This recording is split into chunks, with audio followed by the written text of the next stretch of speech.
Kalian ingat gak tahun 2018 si GOAT Messi, Lionel Messi dan teman-temannya tim Argentina itu menolak bertanding melawan timnas Israel yang rencananya digelar di sebuah stadion di Al-Quds. Juga ada Abang Dodo, Abang Ronaldo, CR7.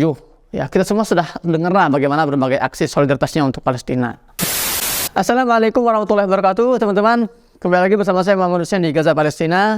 Dalam video kali ini saya akan menjawab beberapa pertanyaan dari teman-teman yang banyak ditanyakan di dunia maya. Yang pertama, Mas Hussein, ternyata kapten timnas Israel itu orang Palestina loh. Yang kedua, Kedubes Palestina di Indonesia tidak menolak kedatangan timnas Israel. Nah, itu gimana tuh?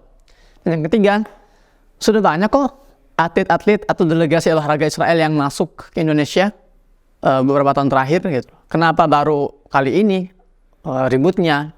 Nggak konsisten nih. Baik, kita langsung masuk ke pertanyaan pertama. Ternyata kapten pemain sepak bola timnas Israel itu adalah orang Palestina. Kalau ternyata pelatihnya Palestina itu orang Israel, ya. Dan di timnas Israel itu ada kaptennya itu orang Palestina. Pertama, nggak mungkin dalam sebuah tim nasional itu ada pemain dari kebangsaan lain. Nggak ada itu. Kalau pelatih mungkin ada satu timnas, ya, tim nasional sebuah negara dilatih oleh pelatih dari negara lain, itu oke, ada. Tapi kalau pemain satu negara nggak mungkin dari negara lain gitu kan, kecuali naturalisasi ya. Ya makanya itu gimana tuh Coach Justin, masa gitu aja harus diingetin kan seorang coach gitu ya. Jadi sekali lagi nggak mungkin ada pemain sepak bola timnas satu negara itu berasal dari negara lain. Tapi kalau yang dimaksud di sini adalah keturunan Palestina, bukan negara Palestina ya, tapi keturunan Palestina itu beda lagi. Itu baru bisa ada pemain Israel keturunan Palestina. Ya, itu memang sudah bukan hal yang aneh lah, itu bukan hal yang baru. Dan sebetulnya nggak usah aneh juga kalau nggak cuma ada, tapi banyak pemain keturunan Palestina di timnas Israel di berbagai sektor usia, U18, U19, U20, atau bahkan di timnas dewasa. Sebagaimana kita juga nggak usah kaget. Kita nggak usah kaget kalau ada tentara Israel yang juga keturunan Palestina, Muslim pula agamanya. Itu kan suka dijadikan argumen ya. Ada kok di tentara Israel itu orang Palestina Muslim. Memang ada, betul. Kok bisa? Ya bisa lah. Emang waktu zaman Indonesia dijajah oleh Belanda, emang nggak ada tuh orang Indonesia yang jadi anjing-anjing peliharaan company. Banyak kan? Nggak usah aneh. Tapi lucu juga sih statement Coach Justin tadi itu yang kita dengar.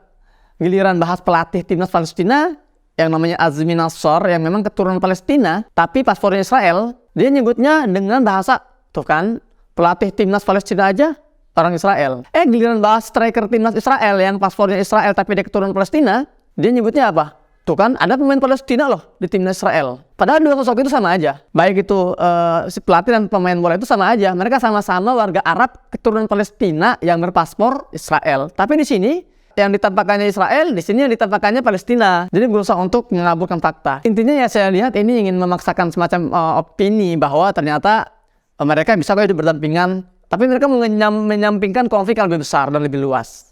Baik, sebelum lanjut saya ingin mengajak teman-teman semua untuk mengheningkan cipta, karena tadi pagi ini Senin 3 April, ada dua saudara kita warga Palestina di kota Nablus, Muhammad Abu Bakar dan Muhammad Halak, itu dibunuh oleh tentara Israel. Dan ini menambah panjang ya daftar pembantaian agresor Israel terhadap warga Palestina. Bagi kalian para penggila bola yang mau terus menutup mata terhadap pembantaian di depan mata kita ini, maka silakanlah luangkan waktu bersama hati dan nurani kalian. Baik, poin selanjutnya yang kedua. Kedubes Palestina Bapak Zahir As-Sun di Jakarta ternyata fan-fan aja tentang rencana kedatangan timnas Israel ke Indonesia. Nggak ada penolakan, malah silakan saja. Oke, pertama kita hormati dulu pendapat beliau sebagai seorang diplomat. Tapi bagaimanapun bagi saya itu tidak mewakili pendapat mayoritas warga Palestina. Sebagaimana banyak para diplomat negara-negara Arab lainnya yang menerima keputusan normalisasi negara-negara mereka dengan agresor Israel, tapi mayoritas masyarakatnya itu tetap berdiri bersama Palestina. Nggak aneh ya. Contoh nih, saya mau sebutin beberapa kasus. Fathi Nurin, atlet judo asal Aljazair, itu merelakan mimpinya menjuarai kejuaraan judo di Tokyo tahun 2020 karena menolak bertanding melawan pejudo Israel. Kemudian ada lagi Muhammad Abdur Rasul, ini pejudo lagi asal Sudan. Dia juga menarik diri dari Olimpiade di Tokyo di tahun yang sama karena dia menolak bertanding melawan atlet Israel. Ada lagi tahun 2012, timnas hoki Mesir. Timnas hoki ini mundur dari kejuaraan hoki dunia di Uruguay karena alasan yang sama. Tahun 1991 juga ada juara judo Afrika asal Sudan. Masya Allah, dia punya peluang besar mendapatkan medali emas. Namanya Mizan Dehmani. Dia tinggalkan kejuaraan di Barcelona karena alasan yang sama. Tahun 2009 ada pemain sepak bola asal Maroko namanya Mirwan Shamah. Dia menolak bertanding melawan klub asal Israel. Namanya itu Maccabi Haifa. Tahun 2016 Muhammad Hamidah, bocah jenius nih, prodigi nih. Dia tuh anak kecil, 10 tahun, tapi dia master catur. Dia asal Tunisia. Dia mundur dari kejuaraan dunia di Rumania dengan alasan yang sama. Anak kecil tuh loh. Dan masih banyak banget kasus-kasus yang serupa. Para atlet negara-negara Arab yang merelakan medali emas mereka, padahal mereka cuma satu langkah lagi dapat itu, tapi mereka relakan dan mereka tinggalkan demi menunjukkan rasa solidaritas mereka untuk Palestina. Salut. Bahkan ya, bukan hanya atlet Arab. Kalian ingat gak?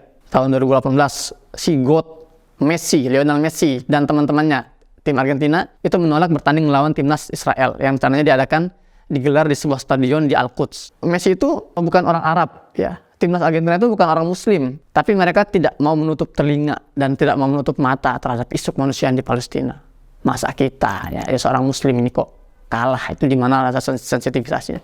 Juga ada Abang Dodo, Abang Ronaldo, CR7.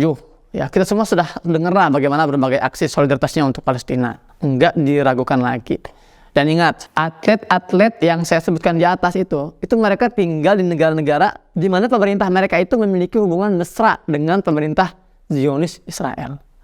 Jadi sekali lagi, pernyataan Dubes Palestina di Jakarta, Zuhair As-Sun, itu tetap kita hormati, namun tidak bisa kita katakan bahwa ia mewakili seluruh masyarakat Palestina dengan pernyataannya itu. Lagi juga, beliau kan seorang diplomat, jadi wajar kalau bicaranya pun harus diplomatis. Apalagi dia tinggal di Jakarta, Indonesia, negeri orang. Ya, beliau juga harus milih-milih lah statementnya, hati-hati dalam berpendapat. Karena kata-kata beliau itu kan akan berdampak panjang dan memiliki konsekuensi yang gak kecil gitu ya. Coba nih, bayangkan kalau misalnya Pak Dubes ini mengecam dan menolak kedatangan timnas Israel. Dan dia tahu FIFA itu sudah setuju dan sudah direstui oleh pemerintah Indonesia. Dia nekat mengecam misalnya kan, ya kita tahulah kemana ujungnya. Jadi kalau kalian mau lihat pendapat masyarakat Palestina lainnya, kan kalian bisa lihat konten saya sebelumnya. Itu saya ada wawancara jalanan. Gitu. Atau sekalian saya akan bacakan press release dari pihak Kementerian Pemuda dan Olahraga Palestina terhadap gagalnya U20 di Indonesia. Ya, ini kalian bisa dapatkan press release ini di akun Facebooknya. Namanya itu Higher Council for Youth and Sport of Palestine. Ini saya sudah terjemahkan, saya akan baca sih terjemahnya. Dewan Agung Kepemudaan dan Olahraga Palestina menyatakan rasa menyesal dan mendalam atas keputusan FIFA yang menarik hak tuan rumah dari Indonesia pada gelaran Piala Dunia U20 sebagai respon atas penolakan Indonesia terhadap kebijakan rasisme dan diskriminatif yang dilakukan oleh pemerintah Israel terhadap warga Palestina. Sebuah sikap yang menunjukkan rasa solidaritas Indonesia dan keluarga besar olahraga Indonesia. Dan meskipun lembaga olahraga Palestina juga berkomitmen terhadap peraturan internasional dan menyetujui prinsip pemisahan antara politik dan sepak bola, namun sulit ketika harus menutup mata terhadap tuntutan nasionalisme bangsa karena bertolak belakang terhadap rasa demokrasi. Nah, di waktu di mana warga Palestina mengalami teror dan perusakan secara terorganisir oleh sebuah otoritas yang paling rasis dan radikal sepanjang sejarah, yaitu otoritas Israel, yang terus melakukan pengusiran warga sipil pribumi, pemusnahan desa-desa, penjarahan harta milik warga. Tapi kami juga nggak bisa menutup mata terhadap kezaliman berupa sanksi terhadap Indonesia yang berusaha mempraktekkan hak demokrasinya dalam mengambil sikap simpati terhadap warga Palestina dengan menuntut diberikannya hukuman terhadap rasialisme penjajah. Jadi sekalipun mereka sedang terzalimi, mereka juga nggak bisa melihat Indonesia ikut terzalimi karena mereka. Jadi ada semacam rasa tenggang rasa dan solidaritas dari mereka juga gitu ya. Jadi bukan mereka juga menolak atau bungkam terhadap sikap kita. Oke, lanjut. Sungguh menyedihkan sekaligus membingungkan ketika kami melihat standar ganda yang dilakukan oleh dunia internasional hari ini dalam merespons skenario yang sama yang disampaikan oleh pihak-pihak yang bertentangan, di mana mereka secara gesit, maksudnya mereka ini internasional ya, dunia internasional, secara gesit mengharamkan Rusia dari berbagai pentas olahraga internasional karena alasan perang melawan Ukraina. Di sisi lain, sejak puluhan tahun sampai hari ini, baik Komite Olimpiade maupun FIFA masih bergeming itu artinya diam, nggak bergerak, masih bergeming untuk tidak memberikan sanksi apapun meski hanya sanksi kecil terhadap Israel yang menjajah Palestina. Jadi nggak pernah ada sanksi sekecil apapun oleh pihak FIFA dan Olimpiade setelah berbagai aksi pelanggaran itu nggak ada sama sekali.